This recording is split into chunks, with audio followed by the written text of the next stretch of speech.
Hello friends, home science with Vandana में आपका स्वागत है। फ्रेंड्स, आज हम बात करेंगे लेसन 7 अध्याय 7 की बात करेंगे। बच्चों, युवाओं और वृद्धजनों की सहायक सेवाओं, संस्थानों और कार्यक्रमों का प्रबंधन। तो ये आप देख लीजिए, ये लेसन 7 है। ये भी एनसीईआरटी की बुक ही है। एनसीईआरटी की बुक है ये, और क्लास 12th की है ये। क्लास 12th गृह विज्ञान एनसीईआरटी से ही है ये। तो हम बात करेंगे, आप देख लीजिए इसको। ये क्या है, इसमें प्रस्तावना में ही बात कर लेते हैं। अध्याय की रूपरेखा जो है प्रस्तावना है। परिवार और उसका महत्व, मूलभूत संकल्पनाएं, भारत में युवाओं के लिए कार्यक्रम, जीविका के लिए तैयारी करना, कार्यक्षेत्र और रोजगार के अवसर।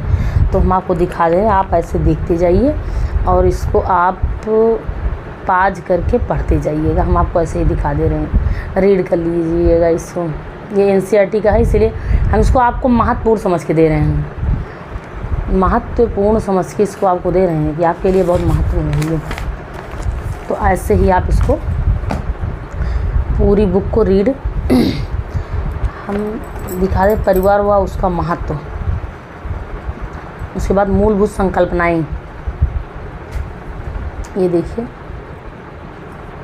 ऐसे ही इसको आप पाज करके पढ़ सकते हैं।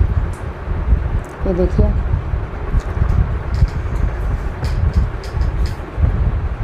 मूलभूत संकल्पनाएं। बच्चे संवेदनशील क्यों होते हैं? जो मुझे लग रहा है इस बुक से कि इम्पॉर्टेंट है, जो लेसन, जो अध्याय, वही मैं आपको यहाँ पे दिखा दे रही हूँ, रीड करवा दे रही हूँ। ये देखिए, आप बहुत अच्छे से इसको रीड कर सकते हैं पाज करके। और इससे जूम हम कर नहीं सकते क्योंकि बुक बहुत बड़ी है फ्रेंड्स। बुक जो है ये बहुत बड़ी है और इससे ज़्यादा जूम हम करके आपको दिखा नहीं सकते हैं इसको। अब यहाँ पे बाल अपराध की बात है। भारतीय दंड संहिता बाल अपराध की बात की। इस अधिनियम का सरोकार बच्चों के 2 संवर्गों से है। इस अधिनियम का सरोकार बच्चों के 2 संवर्गों से है।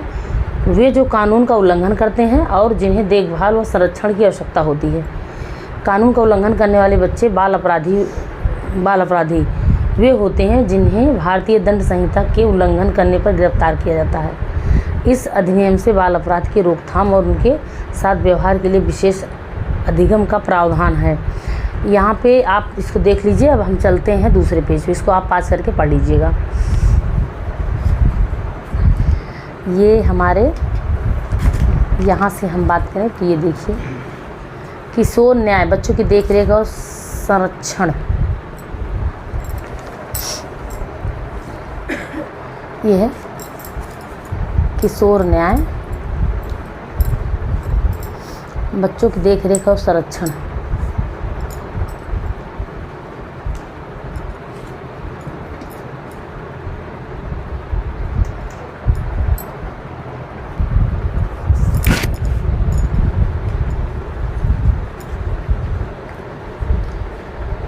ये है। अब यहाँ पे थोड़ा सा हम बात कर लेते हैं। किशोर न्याय बच्चों की देखरेख और संरक्षण अधिनियम की विशेषता है। यह अधिनियम निम्न 2 प्रकार के किशोरों से संबंधित है। वे जो कानून का उल्लंघन करते हैं, वे जिन्हें देखभाल और संरक्षण की आवश्यकता होती है। जो कानून के उल्लंघन करने वाले होते हैं, जो अपराधी टाइप के होते हैं, बाल अपराधी, और जो अनाथ होते हैं, यहाँ पे इसकी बात की गई है, जिनको जो है देखभाल और संरक्षण की आवश्यकता होती है। तो यहाँ पे इसको आप पढ़ लीजिएगा पाज करके।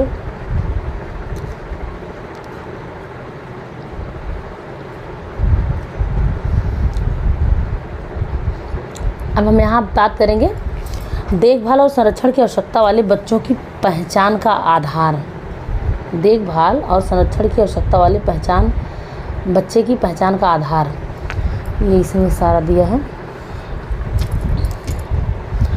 इस अधिनियम के अनुसार देखभाल और संरक्षण की आवश्यकता वाले बच्चे वे हैं जो बच्चे प्राकृतिक आपदा, सशस्त्र विद्रोह अथवा नागरिक विद्रोह के शिकार होते हैं। जो बच्चे प्राकृतिक आपदा, सशस्त्र विद्रोह, अच्छा इसको पढ़ चुके। दूसरे नंबर क्वेश्चन नंबर, जो बच्चे यौन दुर्व्यवहार अथवा अनैतिक कार्यों के लिए प्रताड़ित या दंडित किए जाते हैं। वे बच्चे जिनके साथ अविवेकपूर्ण लाभ के लिए दुर्व्यवहार होने की संभावना होती है। इनमें अनाथ, परित्यक्त, गुमशुदा, घर से भागे हुए, कारखानों से छुड़ाए गए, बाल श्रमिक, कैदियों के बच्चे, रेड लाइट कंटेनमेंट एरिया से छुड़ाए गए बच्चे आते हैं इसमें, और ये जिनका कोई घर निश्चित स्थान अथवा आश्रय नहीं है। तो ये किसके अंतर्गत आ रहा है? देखभाल और संरक्षण की आवश्यकता वाले बच्चों की पहचान का आधार। तो किनकी देखभाल की आवश्यकता और संरक्षण की आवश्यकता है, जिन वही आधार वाले बच्चे हैं ये। तो ये आप देख लीजिए यहाँ पे। और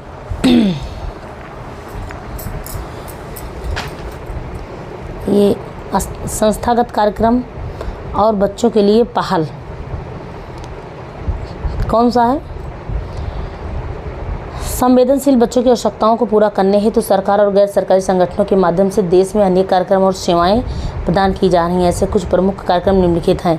समेकित बाल विकास सेवाएं, ये है जिसे ICDS कहते हैं। ICDS integrated child development service, ICDS। ये आप देख लीजिए, ICDS की बात की गई है।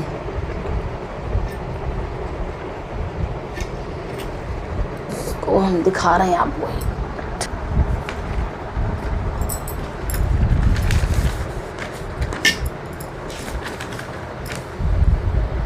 ये देखिए,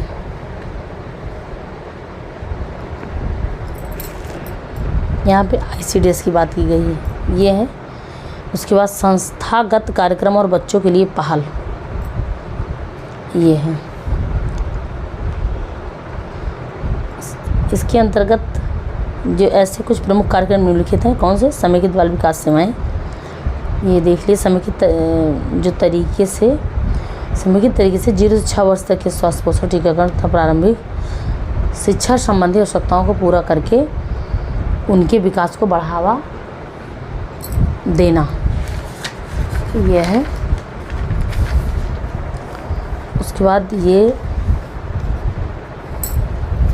3 से 6 वर्ष तक के बच्चे,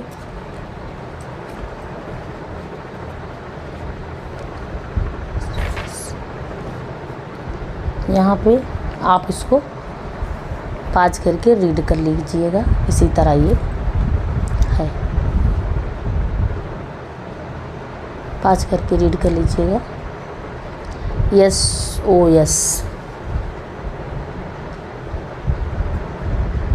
ये देखिए, इसमें जो SOS बालगांव, इसमें जो है SOS बालगांव है। कौन सा? ये दूसरा SOS बालगांव। उसके बाद तीसरा बाल गृह है। तीसरे नंबर पे क्या है? इसको आप पास करके पढ़िएगा बढ़िया से। ऐसे हम दिखा दे रहे हैं। बाल गृह, बाल गृह के अंतर्गत आ रहा है प्रेक्षण गृह, विशेष गृह, किशोर बाल गृह। उसके चौथे पॉइंट गोद लेना, एडॉप्शन, ये है गोद लेना। उसके बाद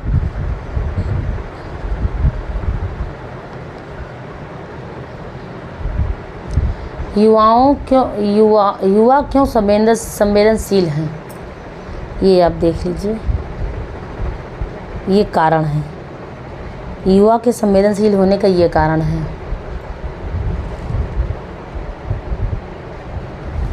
और ये हमारा बच्चों, युवाओं और वृद्धजनों, युवाओं और वृद्धजनों के लिए सहायक सेवाओं, संस्थाओं और कार्यक्रमों का प्रबंधन।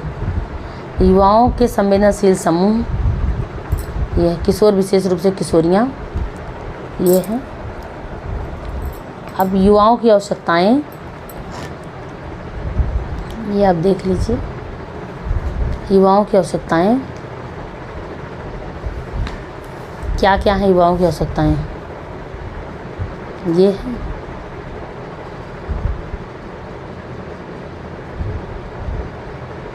युवाओं की आवश्यकताएं क्या क्या हैं?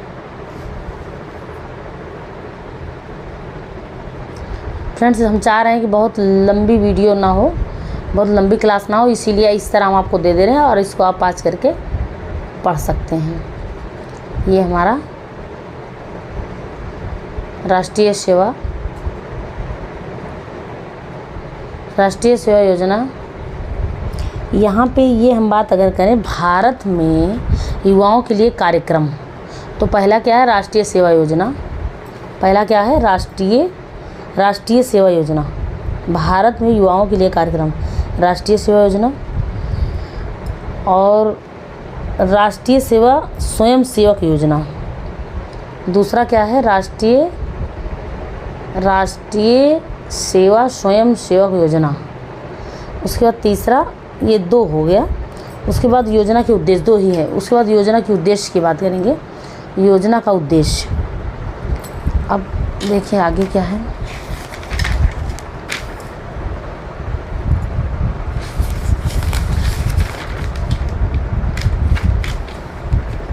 तो ये आप देख लीजिए, योजना के जो उद्देश्य हैं उधर आपको दिखा दिए थे और इधर देख लीजिए ये। और तीसरा क्या है? साहसिक कार्यों का प्रोत्साहन, स्काउट और गाइड।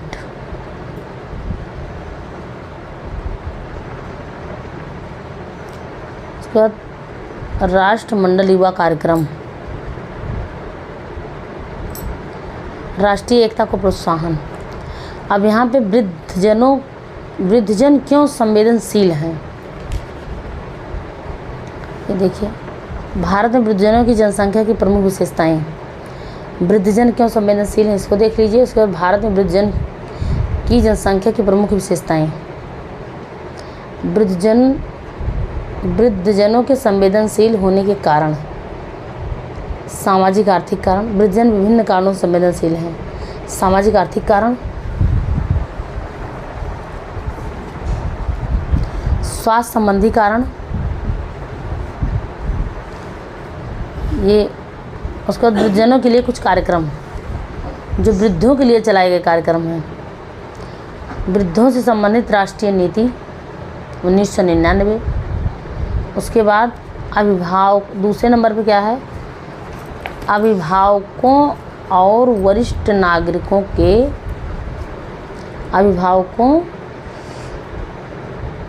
वरिष्ठ नागरिकों के गुजारे एवं कल्याण से संबंधित कानून सन 2007 में आया। भारत सरकार द्वारा अनुदान सहायता योजना।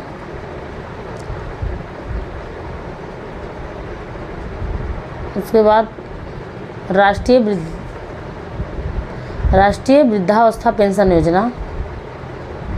उसके बाद इंदिरा गांधी राष्ट्रीय वृद्धावस्था पेंशन योजना। उसके बाद वृद्ध देखभाल केंद्रों की स्थापना, निःशुल्क कानूनी सहायता, ये था। उसके बाद देखते हैं, आप इसको अच्छे से देख लीजिए।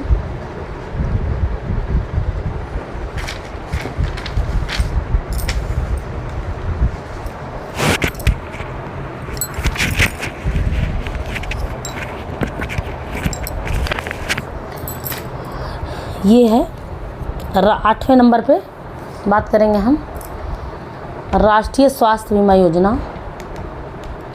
राष्ट्रीय स्वास्थ्य बीमा योजना 9वां सरकार द्वारा वरिष्ठ नागरिकों से संबंधित। ये 9 नंबर 10, 11, 12 आप ऐसे देखते जाइए।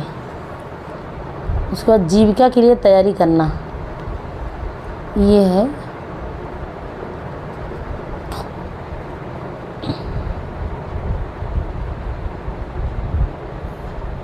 ये है जन कौशल, समुदाय, समाज, निजी क्षेत्र, सरकारी अधिकारी, संगठन में काम करने वाले व्यक्ति, ये सब है। विशेष जरूरतमंद क्षेत्र, नया संगठन बनाना, शैक्षिक योग्यता, ये है। उसके बाद ये हमारा लेसन जो है, ये हमारा यूनिट यहीं पे समाप्त हुआ और हम आपको पूरा दिखा दिए।